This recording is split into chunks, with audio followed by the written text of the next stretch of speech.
नमस्कार विद्यार्थी मित्रांनो, स्वागत आहे तुमचं आपलं चॅनल ए क्लास एज्युकेशन वरती।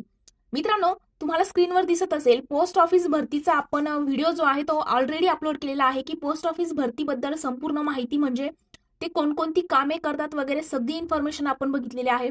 त्यानंतर मित्रांनो, पोस्ट ऑफिस भरती जी आहे त्यामध्ये फॉर्म जो आहे पोस्ट ऑफिस भरतीचा तो कशा पद्धतीने फिल करायचा साईटवरती जाऊन त्याचाही व्हिडिओ मी अपलोड केलेला आहे। आणि सोबतच त्याच्यामध्ये जे दोन पद आहेत ग्रामीण डाक सेवकामध्ये बीपीएम आणि एबीपीएम हे जे दोन पद आहेत त्यांना किती वेतन आणि ते कोणत्या पद्धतीचे कार्य करतात तोही व्हिडिओ मी अपलोड केलेला आहे। आणि सोबतच मित्रांनो, पोस्ट ऑफिस भरतीला डॉक्युमेंट्स कोणकोणती महत्वाचे आहेत तो सुद्धा व्हिडिओ मी अपलोड केलेला आहे। पोस्ट ऑफिस भरतीबद्दल या चार म्हणजे जे डॉक्युमेंट्स आहेत, सोबत फॉर्म फिल करणं असेल किंवा मग अदर इन्फॉर्मेशन म्हणजे त्यांची वेतन श्रेणी आणि सोबतच ते कार्य कोणकोणती करतात याबद्दल जर तुम्हाला काही डाऊट असेल तर मित्रांनो, याच व्हिडिओच्या डिस्क्रिप्शन बॉक्समध्ये लिंक मी दिलेली आहे। त्या ठिकाणी जाऊन तुम्ही कोणताही पोस्ट ऑफिस भरतीचा तुम्हाला डाऊट असेल तर तो त्या ठिकाणी जाऊन व्हिडिओ बघून क्लिअर करू शकता। तर मित्रांनो, आजच्या व्हिडिओमध्ये आपण जर तुम्ही फॉर्म फिल केलेला नसेल तर महाराष्ट्रामध्ये बघा, आता जर आपण टोटल जागा बघितल्या तर टोटल जागा भरपूर आहेत। ओके, टोटल जागा ज्या आहेत 44,228 जागा आहेत आणि महाराष्ट्राच्या वाट्याला 3,083 जागा जर आपण बघितल्या तर या ठिकाणी 3,083 जागा महाराष्ट्रामध्ये आहे। तर मित्रांनो, आता जर तुम्ही फॉर्म फिल केलेला नसेल, भरपूर जणांना डाऊट आहे की कोणत्या डिस्ट्रिक्टमध्ये सगळ्यात जास्त जागा आहेत, कुठे आपण फॉर्म फिल करायला पाहिजे जेणेकरून आमचं त्या ठिकाणी ह्या वर्षी तरी सिलेक्शन होईल, मागच्या वर्षीला ज्यांचं सिलेक्शन झालेलं नाही अशा विद्यार्थ्यांनी आणखी तरी फॉर्म भरलेले नाहीत आणि त्यांना डाऊट असा आहे की आम्ही फॉर्म कोणत्या नक्की महाराष्ट्रामध्येच फिल करायला पाहिजे की महाराष्ट्राच्या बाहेर करायला पाहिजे, किंवा मग महाराष्ट्रामध्ये असे कोणते डिस्ट्रिक्ट आहेत ज्यामध्ये सगळ्यात जास्त जागा आहेत आणि आम्ही त्या ठिकाणी अप्लाय केल्यानंतर आमचं त्या ठिकाणी सिलेक्शन होऊन जाईल। तर मित्रांनो, आजच्या व्हिडिओमध्ये मी असे टॉप 8 जिल्हे सांगणार आहे ज्यामध्ये सगळ्यात जास्त म्हणजे 400+ 200+ जागा असणारे जिल्हे सांगणार आहे। त्या जिल्ह्यामध्ये जर तुम्ही अप्लाय केलं, बघा मित्रांनो, आता फॉर्म फिल करताना जे आहे तुम्हाला प्रेफरन्स द्यावा लागतो। तर त्या ठिकाणी बघा, पहिली गोष्ट तुम्हाला ही लक्षात घ्यायची आहे की प्रेफरन्स देण्या अगोदर तुम्ही ज्या कोणत्या डिस्ट्रिक्टमध्ये बघा, अगोदर सगळ्यात पहिली मी जे आता टॉप 8 तुम्हाला जे जिल्हे सांगणार आहेत त्या जिल्ह्यामध्ये भरपूर जागा आहेत, त्या जिल्ह्यामध्ये सुद्धा या कॅटेगरीमध्ये तुम्ही येतात, त्या कॅटेगरीच्या त्या जिल्ह्यामध्ये सगळ्यात जास्त जागा कोणत्या ठिकाणी असणार आहे ते सुद्धा तुम्हाला बघायचं आहे। आता सपोज तुम्ही ओबीसी मध्ये असाल तर बघा, आता ओबीसी मध्ये जर मी पहिला जिल्हा तुम्हाला सांगितला तर चंद्रपूर जिल्ह्यामध्ये जेवढ्या जागा आहेत त्यामध्ये ओबीसी मध्ये 124 जागा आहेत, म्हणजे सगळ्यात जास्त जागा ज्या आहे ओबीसी कॅटेगरीतल्या स्टुडंटसाठी तर चंद्रपूरमध्ये आहे। मग काही स्टुडंट जे आहेत ते चंद्रपूरमध्ये फॉर्म फिल करणार। तर असे टॉप 8 जिल्हे आपण बघणार आहोत। तर मित्रांनो, पण त्यापूर्वी जर तुम्ही चॅनलवरती पहिल्यांदाच आले असाल, म्हणजे चॅनलवरचा हा व्हिडिओ जर तुम्ही फर्स्ट टाइम बघत असाल तर आपलं चॅनल सबस्क्राईब करून मित्रांनो बेल आयकॉनवर देखील प्रेस करायचं आहे। आणि सोबतच कोणत्याही प्रकारचा डाऊट जर तुम्हाला आला तर याच व्हिडिओच्या कमेंट सेक्शनमध्ये कमेंट करून विचारू शकता, किंवा मग आपल्या चॅनलच्या अबाउट सेक्शनमध्ये जायचं आहे, त्या ठिकाणी आपल्या टेलिग्राम ग्रुपची लिंक दिलेली आहे।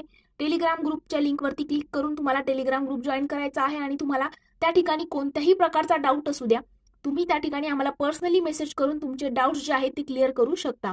तर मित्रांनो बघा, टॉप 8 जे जिल्हे आहेत त्यामध्ये पहिला तुमचा जिल्हा आहे चंद्रपूर। आता चंद्रपूरमध्ये जवळजवळ 415 जागा मित्रांनो आहेत। आता महाराष्ट्रामध्ये असा पहिला जिल्हा आहे ज्यामध्ये 400+ जागा आहेत, तो आहे चंद्रपूर। मग त्यामध्ये तुम्ही सर्वसाधारण गटात किती जागा, आता तुम्ही तर ओपन मधून जर कॅटेगरीत असाल तर मोस्ट ऑफ द सगळे जे आहेत ते कॅटेगरीतूनच फॉर्म भरणार आहात। तर मित्रांनो, कॅटेगरीमध्ये ओबीसीला किती आहेत, एससीला किती आहे, एसटीला किती आहे, त्या ठिकाणी तुम्ही चेक करायचं आहे। आता हे जे 8 जिल्हे मी सांगणार आहे त्यामध्ये प्रत्येक जिल्ह्यामध्ये तुमच्या कास्टच्या किती जागा आहेत ते बघून ज्या ठिकाणी जास्त जागा असतील त्या ठिकाणी तुम्ही फॉर्म फिल करायचा आहे। मग टक्केवारी, कामाचं स्वरूप, नंतर अभ्यास करता येईल का जॉईनिंग झाल्यानंतर, वेळ मिळतो का, काम किती तास असतं, वेतन कशा पद्धतीने, सगळ्या गोष्टी आपण डिटेल डिस्कस करणार आहोत। कोणत्याही प्रकारचा डाऊट तुम्हाला राहणार नाही। मात्र मित्रांनो, व्हिडिओ स्किप न करता तुम्हाला शेवटपर्यंत बघावं लागेल। तर मित्रांनो, नंतर सेकंडचा जो जिल्हा आहे आपला तो आहे रत्नागिरी। रत्नागिरी जिल्ह्यामध्ये बघा 216 जागा आहेत, या ठिकाणी पण तुम्ही फॉर्म जो आहे फिल करू शकता। तुमचा तिसरा जिल्हा आहे रायगड, त्या ठिकाणी बघा 152 जागा आहेत रायगड जिल्ह्यामध्ये। आणि पुणे जिल्ह्यामध्ये 121 जागा आहेत। आता हे टॉप 4 आहेत बघा, टॉप 4 मध्ये चंद्रपूर, रत्नागिरी, रायगड आणि पुणे हे जिल्हे आहेत, यामध्ये तुम्ही फॉर्म जो आहे तो फिल करू शकता। आणि नंतर आहे मित्रांनो यवतमाळ, यवतमाळमध्ये तब्बल 117 जागा आहेत, इथे पण 100 म्हणजे 110+ जागा तुम्हाला या ठिकाणी यवतमाळ जिल्ह्यामध्ये दिसणार आहेत। नंतर आहे तुमचा धुळे जिल्हा, धुळ्यामध्ये 112 जागा आहेत मित्रांनो, इथे पण 100+ आहेत। सांगलीमध्ये 110 जागा आहेत आणि सिंधुदुर्गमध्ये 108 जागा आहेत. हे आहेत टॉप 8चे जिल्हे ज्यामध्ये पोस्ट भरतीच्या महाराष्ट्रामध्ये सगळ्यात जास्त जागा आहेत. आता मित्रांनो बघा बाकीच्या पण डिस्ट्रिक्टमध्ये म्हणजे मग बाकीच्या डिस्ट्रिक्टमध्ये जागा नाहीत का, म्हणजे महाराष्ट्रातल्या एवढ्याच जिल्ह्यात आहेत का, तर नाही. बाकीच्या जिल्ह्यातही जागा आहेत पण तिथे थोडीशी संख्या कमी आहे, म्हणजे 50, 60, 70 अशा पद्धतीने त्या ठिकाणी जागा तुम्हाला दिसतील. पण सगळ्यात जास्त जागा ह्या 8 जिल्ह्यामध्ये आहे. जर तुम्ही आणखीही फॉर्म फिल केलेला नसेल तर मित्रांनो ह्या 8 जिल्ह्याचे तुमच्या कॅटेगरी वाईज सगळ्यात जास्त कुठे आहे वगैरे असं करून तुम्ही चांगल्या ठिकाणी फॉर्म जो आहे तो फिल करायचा आहे आणि चांगले रेफरन्स तुम्हाला द्यायचे आहे. चांगले त्या ठिकाणी प्रेफरन्स दिल्यानंतर तुम्हाला तुमच्या म्हणजे जर तुम्हाला मार्क्स जर चांगले असतील आणि तुम्ही जर जास्त जागा असणाऱ्या जिल्ह्यामध्ये म्हणजे तुमच्या कास्टच्या जर जास्त जागा त्या जिल्ह्यात असेल तर तुमचं सिलेक्शन जे आहे ते म्हणजे 90 ते 99% तर मग आपण म्हणू शकतो की होऊ शकतं. त्या ठिकाणी आपण डायरेक्टली शाश्वती देऊ शकत नाही की होईलच, ओके, कारण की आपण कुणाचे मार्क्स सांगू शकत नाही. आता एखादा विद्यार्थी आहे, सपोज आपण एक उदाहरण घेऊ की ओबीसी कॅटेगरीमधले 2 स्टुडंट आहेत. आता एकाला या ठिकाणी 90% पडलेले आहेत आणि एकाला 85% पडलेले आहेत आणि त्याला त्या ठिकाणी ओबीसीची एकच जागा आहे, तर ऑफकोर्स कोण लागणार आहे, 90%ला लागणार आहे, कारण आपल्याला या ठिकाणी टक्क्यांचं सांगता येत नाही. आता आपल्याला माहित आहे का महाराष्ट्रातून एवढे स्टुडंट फॉर्म भरतायत तर नक्की कुणाला किती टक्के आहेत वगैरे आपल्याला हे सांगता येत नाही. त्यामुळे आपण शाश्वती देऊ शकत नाही की तुम्हाला या टक्क्यावरतीच तुम्ही फॉर्म फिल केल्यावरतीच तुम्हाला या ठिकाणी फिक्स सीट मिळेल असं काही नाही. एखाद्या वेळेस असंही होऊ शकतं की तुम्हाला 60-65% आहे आणि तुमचं सिलेक्शन झालं. आता तुम्ही मागच्या वेळेला ऐकलं असेल की 60% होते, 65 होते, तरीही सिलेक्शन झालं ह्या डिस्ट्रिक्टमध्ये.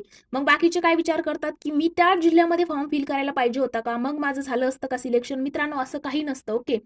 ज्या जिल्ह्यामध्ये तुम्ही फॉर्म फिल करताय त्या जिल्ह्यामध्ये तुमच्या कास्टच्या जागा किती आहेत तेही मॅटर करतं आणि जागा म्हणजे हाय स्टुडंट किती आहे. म्हणजे बघा जर 10 मुलं फॉर्म फिल करत असेल आणि त्या 10 मुलांमध्ये हायेस्ट मार्क असणारा जर 80 वाला असेल, ओके, ओबीसी कॅटेगरीतल्या त्या ठिकाणी 10 जागा आहेत, 10 मुलं फॉर्म फिल करतायत आणि त्या ठिकाणी हायेस्ट जो आहे मार्कवाला तो जर 80% वाला असेल तर त्या ठिकाणी 80% वाल्यापासून सुरुवात होईल. 80% वाला लागणार आहे. मग नेक्स्ट टाइम आपण काय असं म्हणू शकतो का की त्या जिल्ह्यामध्ये फॉर्म फिल करा, त्या ठिकाणी 80% वालाच मागच्या वेळेला लागला होता, असं होत नाही.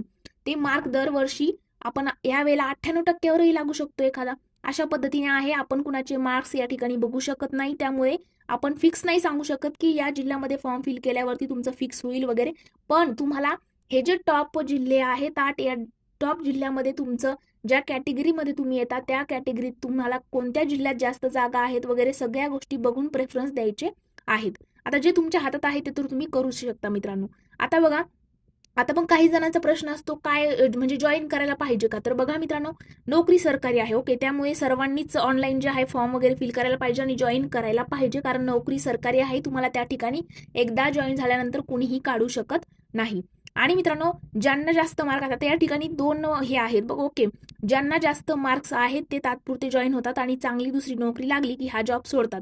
आता या ठिकाणी काही विद्यार्थी असे आहेत ज्यांना 97-98 म्हणजे 90+ मार्क आहेत, ते काय करतात नाही म्हणून फॉर्म फिल करून टाकतात. दुसरं अदर त्यांचं काहीतरी सुरू असतं, ओके, इंजिनिअरिंग वगैरे किंवा मग अदर कोणताही असो किंवा गव्हर्नमेंट अदर एक्झामची ते तयारी वगैरे करत असतात. पण फॉर्म आलेला आहे, 10वीला मार्क चांगले आहेत म्हणून ते काय करत असतात तर अप्लाय करून टाकतात आणि मग नंतर त्यांना चांगले मार्क्स असल्यामुळे त्यांचं त्या ठिकाणी सिलेक्शन होतं आणि मग त्यांचं दुसरीकडे अदर ठिकाणी त्यांची जॉईनिंग झाली की ते हा जॉब सोडून देतात आणि मग त्यावेळेला निघालेल्या भरतीमध्ये ज्यांना कमी मार्क्स होते आणि ज्यांना खरंच जॉबची गरज आहे असे स्टुडंट मागे राहतात.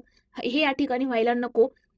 त्या नंतर बघा मित्रांनो कमी मार्क्स असणाऱ्या विद्यार्थ्यांचं नुकसान होतं आणि एकतर ही भरती परीक्षा घेऊन व्हायला पाहिजे किंवा मग 10वी-12वी वय व उच्च शिक्षण यांना जास्त प्राधान्य दिलं पाहिजे, ओके. पण आता ते आपल्या हातात नाही. या ठिकाणी एक्झामही घेतली जात नाही आणि 10वीला काही स्टुडंट असे असतात की ज्यांना खूप गरज आहे, ते हुशारही असतात, मात्र काही कारणास्तव 10वीला कमी टक्के पडलेले असतात, त्यांचं या ठिकाणी अशा सिलेक्शन होत नाही आणि ज्यांना म्हणजे जास्त गुण आहेत आणि म्हणजे गरजच नाहीये जॉबची पण तरी पण केलंय, अप्लाय झालं, अशा पद्धतीने काही स्टुडंट असतात आणि मग ते नंतर 1 वर्ष जॉब करून नोकरी सोडून देतात. त्यामुळे जे गरीब विद्यार्थी आहेत ज्यांना खरंच गरज आहे त्यांचं या ठिकाणी नुकसान होत असतं. त्यामुळे माझी तरी मते एक्झाम या ठिकाणी व्हायला पाहिजे किंवा मग ज्यांचं उच्च शिक्षण वगैरे आहे त्यांना या ठिकाणी प्राधान्य जे आहे दिलं पाहिजे.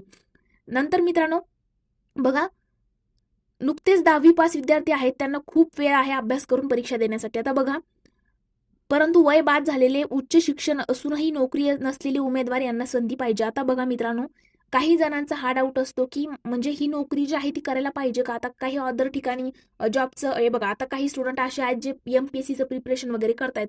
आता स्पर्धा परीक्षेचे प्रिपरेशन करणाऱ्या विद्यार्थ्यांना डाऊट असतो की काय ही नोकरी जॉईन करायला पाहिजे की नाही? मित्रांनो, केंद्र सरकारचे आहे, भविष्यामध्ये तुम्हाला काही सुविधा वगैरे पण मिळणार आहेत, जॉब आहे, इतर देय भत्ते वगैरे पण तुम्हाला मिळतात. ओके.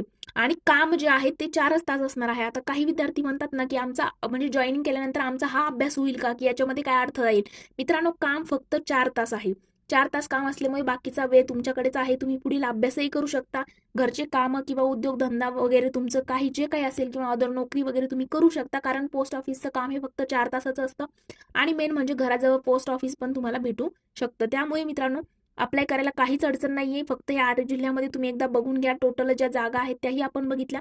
महाराष्ट्रामध्ये 3083 आहे आणि चंद्रपूर, रत्नागिरी, रायगड, पुण्यामध्ये सगळ्यात जास्त जागा या ठिकाणी आहे. आणि मित्रांनो, बघा, या व्हिडिओ नंतर पण जर तुम्हाला पोस्ट भरतीविषयी कोणताही डाऊट असेल, आता मग किती मार्क्सवाले अप्लाय करू शकतात, तर बघा, जर तुम्हाला 75% प्लस असेल, ओके, 75 प्लस जर असेल तर तुम्ही 100% अप्लाय करू शकता.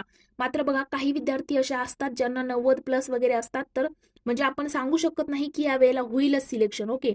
पण तुम्हा 75% प्लस तुम्हाला असेल तर तुम्ही या ठिकाणी अप्लाय करू शकता. मित्रांनो, पोस्ट ऑफिस भरती विषयी कोणत्याही प्रकारचा डाऊट असेल, डॉक्युमेंट्स विषयी असेल किंवा फॉर्म फिल करतानाचा असेल किंवा मग त्यांचं काम कशा पद्धतीने आहे, वेतन किती आहे, हे सगळे व्हिडिओज आपल्या चॅनलवरती ऑलरेडी मी टाकलेले आहेत. व्हिडिओ बघून जर डाऊट क्लिअर होत नसेल तर कमेंट सेक्शनमध्ये कमेंट्स करून तुमचे डाऊट्स जे आहे ते विचारू शकता मित्रांनो, किंवा मग आपल्या चॅनलच्या अबाउट सेक्शनमध्ये जाऊन तुम्ही आमचा टेलिग्राम ग्रुप जो आहे तो जॉईन करायचा आहे आणि मग आम्हाला पर्सनली मेसेज करून तुमचे डाऊट्स जे आहे ते तुम्ही त्या ठिकाणी विचारू शकता. तर मित्रांनो, आजचा व्हिडिओ आपण इथेच थांबवणार आहोत. जर तुम्हाला व्हिडिओ आवडला असेल तर व्हिडिओला लाईक, कमेंट आणि तुमच्या मित्रांसोबत देखील शेअर करायला विसरू नका. Thank you so much.